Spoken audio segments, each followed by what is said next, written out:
मैं एक बात पूछना चाहता हूं, आज जो लोग आम आदमी पार्टी या कांग्रेस के टिकट पर मैदान में निकले हुए हैं, जब हमारी गलियां जल रही थी, जब दंगाइयों ने घेरा हुआ था, दिल पे हाथ रख के बैठाओ, इनमें से कोई निकला था क्या तुम्हारे लिए?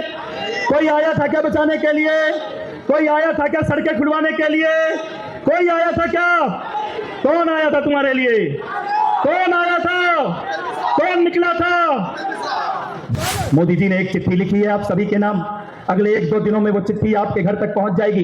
भारतीय जनता पार्टी के कार्यकर्ता प्रधानमंत्री जी की चिट्ठी आपके पास लेके आने वाले हैं। आज इस विधानसभा चुनाव में 2 विकल्प हैं आपके सामने। एक वो जिनके हाथ दिलबर नेगी जी के खून से सने हैं, और एक वो जिसके हाथ में दिलबर नेगी की बहनों ने राखी बांधी है। फैसला आपको करना है। जब दंगाइयों की भीड़ मारने के लिए आई तो उसने आपसे ये नहीं पूछा कि तुम पूर्वांचल के हो कि उत्तरांचल के हो, गांव के रहने वाले हो कि आगरा के रहने वाले हो, एनसीआर के रहने वाले, उन्होंने सबको मारा। दोनों हाथ उठा लीजिए। भारत मां का वो सपूत इस वक्त मंच पे है जिसने सबसे पहले बहनों की चिंता की। आज ये जो बहनों के खाते में पैसे डालने का कमाल है ना, ये देश में सबसे पहले किसी ने किया तो मामा जी ने किया। दोनों हाथ उठा के सिंह गर्जना के साथ भारत माता की, भारत माता की। साथियों, बहुत ज्यादा कुछ बताने की जरूरत नहीं है। हम सब आदरणीय शिवराज सिंह चौहान जी को सुनना चाहते हैं। कुछ बातें मैं आपके बीच में रखना चाहता हूं। 5 तारीख को दिल्ली की विधानसभा की वोटिंग है। 8 तारीख को परिणाम आएगा, लेकिन ये करावल नगर चौक का माहौल, पूरी करावल नगर विधानसभा का माहौल और पूरी दिल्ली का माहौल ये बता रहा है कि 8 तारीख को दिल्ली में राम भक्तों की सरकार बनने वाली है।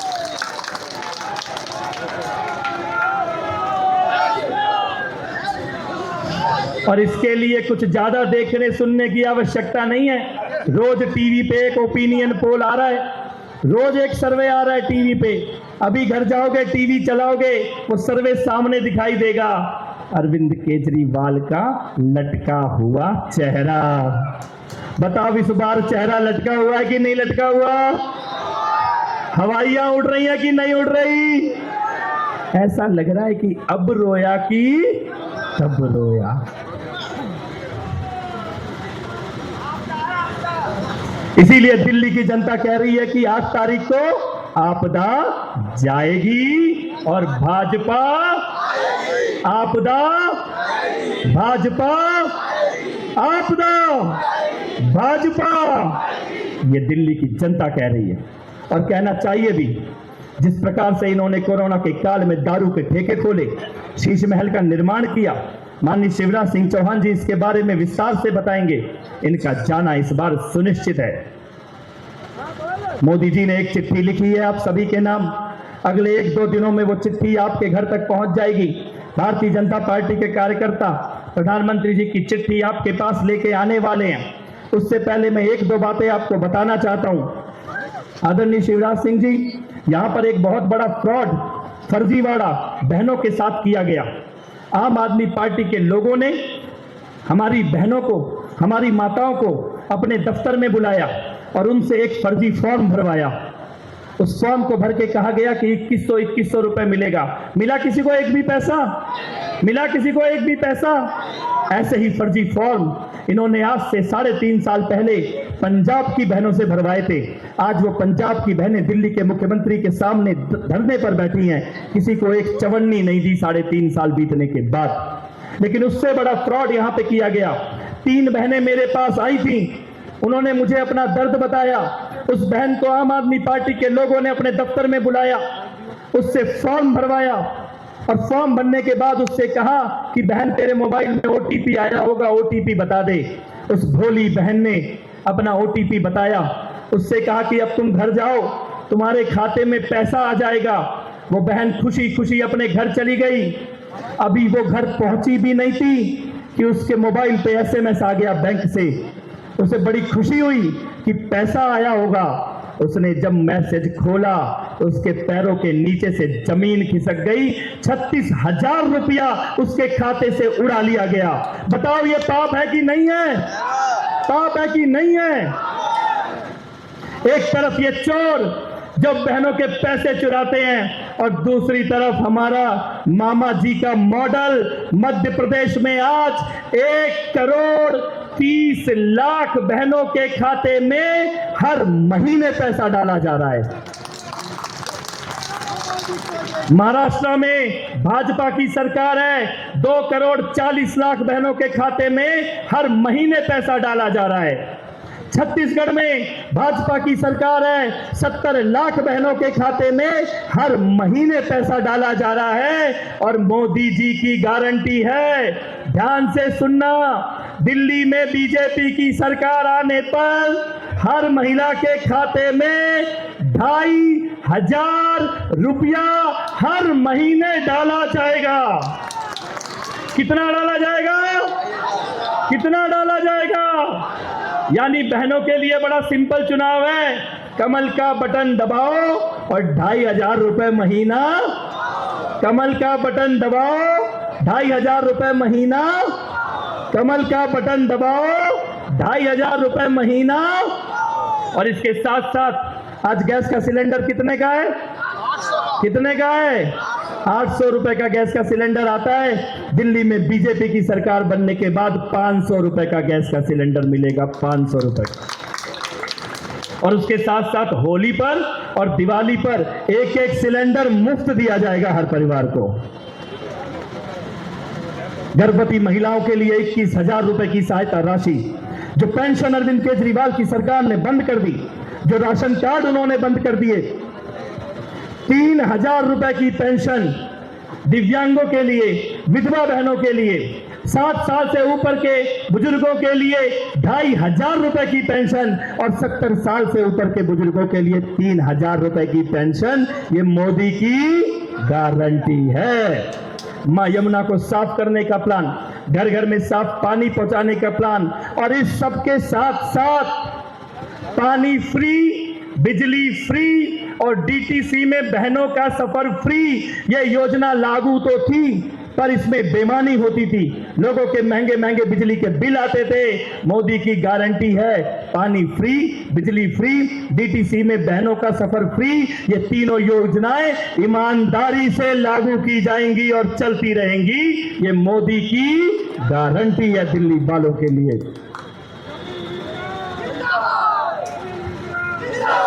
मैं केवल एक बात की ओर आपका ध्यान दिलाना चाहता हूं, क्योंकि आदरणीय मुख्यमंत्री जी बैठे हैं। लॉ एंड ऑर्डर का जो डंडा मध्य प्रदेश में इन्होंने चलाया, एक जमाने में मध्य प्रदेश सिम्मी जैसे आतंकवादियों का अड्डा होता था।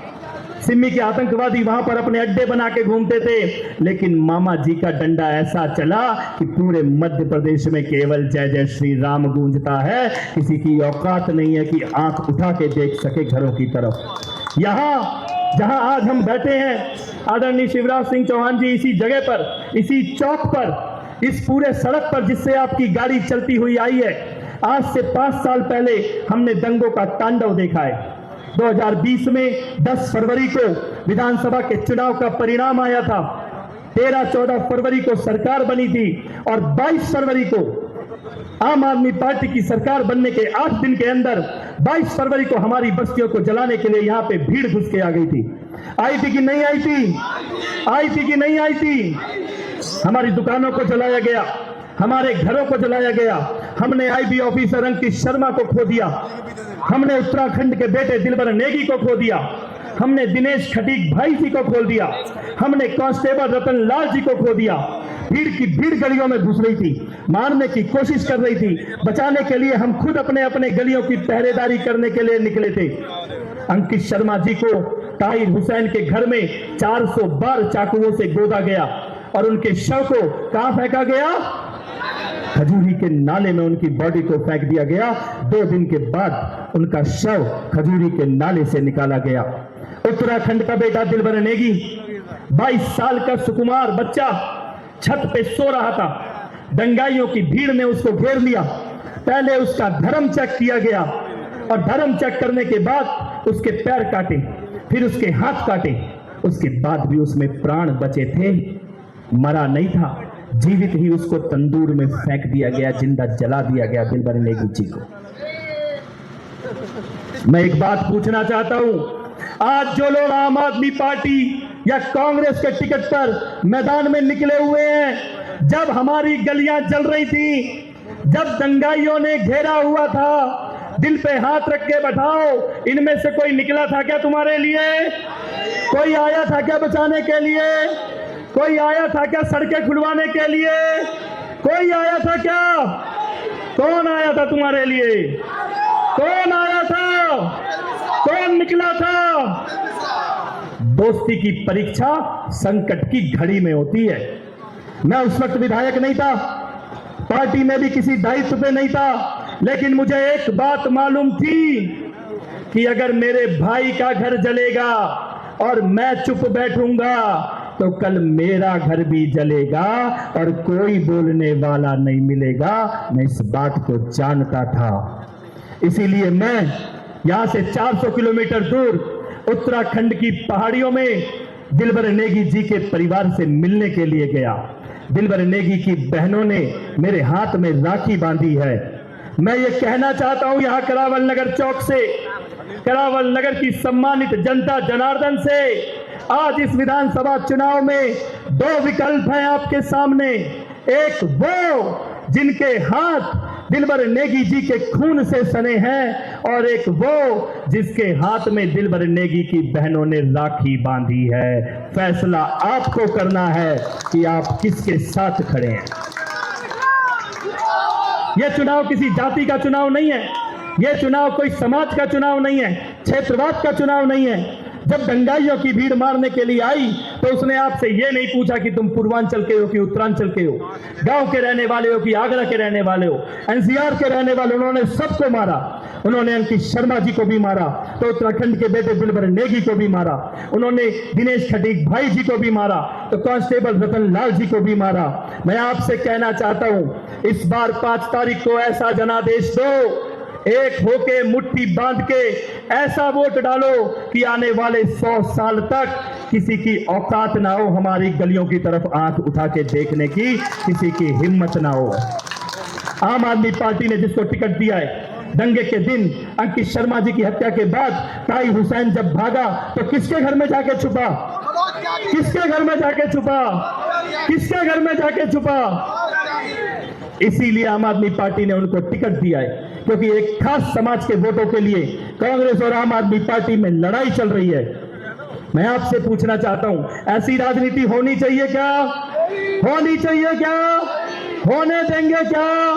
तो मामा जी के सामने जो लोग ये संकल्प करते हैं कि 5 तारीख को अपने परिवार का, दोस्तों का, रिश्तेदारों का, सबका वोट डलवाओगे, कमल का बटन डलवाओगे, और जो कमल के पुष्पों की माला जनादेश के रूप में दिल्ली की जनता प्रधानमंत्री मोदी जी को अर्पित करेगी, उसमें सबसे बड़ा कमल का फूल करावल नगर विधानसभा से दोगे क्या? तो दोनों हाथ उठा के राम का नाम लेके संकल्प करते हैं, जय श्री राम, जय श्री राम, भारत माता की, भारत माता की। बटन दबेगा, बटन दबेगा, बटन दबेगा। और एक नारा, मारो मोहरिया तान के कमल के थान, मारो मोहरिया तान के, अरे मारो मोहरिया तान के, मारो मोहरिया तान के। जय श्री राम, जय श्री राम। बहुत बहुत आभार। भारत माता की जय।